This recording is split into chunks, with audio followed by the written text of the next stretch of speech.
ഈ അലമാരിയിൽ കാണുന്ന ഈ സാരികളൊന്നും അമ്മ ഇപ്പൊ കൊടുക്കാറില്ലല്ലോ. ഇതെല്ലാം വെറുതെ ഇവിടെ ഇരിക്കുമല്ലേ. ഞാൻ കഴിഞ്ഞ ദിവസം ഉരച്ചു നോക്കിയായിരുന്നു. ദാ ഈ കാണുന്നതൊക്കെ നല്ല അടിപൊളി സിൽവർ കസവ് സാരിയാണ്. ഇത് ഞാൻ കൊണ്ടുപോയിട്ട് അമ്മയ്ക്ക് പൈസ തരട്ടെ. അപ്പൊ അതേ നമ്മൾ വീട്ടിൽ നിന്ന് കൊണ്ടുവന്ന സാരി ആയിട്ട് സ്പോട്ടിൽ എത്തിയിട്ടുണ്ട്. നമ്മുടെ Kottayam Shastri road bus stand ഇല്ലേ, അതിന് തൊട്ട് പുറകിലായിട്ട് ശ്രീ കാഞ്ചീപുരം പട്ട് സെന്റർ എത്തിയിട്ടുണ്ട്. അണ്ണാ 4 സാരി ഉണ്ട്. ഇതൊന്ന് ചെക്ക് പണിയിട്ട് എത്ര രൂപ കിട്ടുമെന്ന് പറയണം. ഇത് സിൽവർ, ഇത് എടുക്കപ്പെടും. ഇത് കാപ്പർ എടുക്കരുതല്ല. ഇത് സിൽവർ എടുക്കപ്പെടും.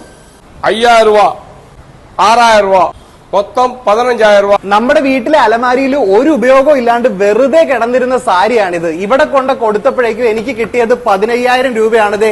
അണ്ണൻ ഇങ്ങ് തരുക 15000 രൂപ. നിങ്ങൾ ചെമ്പ് സാരിയോ വേറെ സാരികൾ കൊണ്ടുവന്നിട്ട് കാര്യമില്ല. പക്ഷെ കൊണ്ടുവന്നതിൽ ഇതാ ഇതുപോലത്തെ സിൽവർ സാരി ഉണ്ടെങ്കിൽ ലോട്ടറിയാണ്, നല്ല പൈസ കിട്ടും. അപ്പൊ ലൊക്കേഷൻ മറക്കണ്ട, നമ്മുടെ കോട്ടയം ശാസ്ത്രി റോഡ് ബസ് സ്റ്റാൻഡിന് തൊട്ട് പുറകിലാണ് ശ്രീ കാഞ്ചീപുരം പട്ട് സെന്റർ.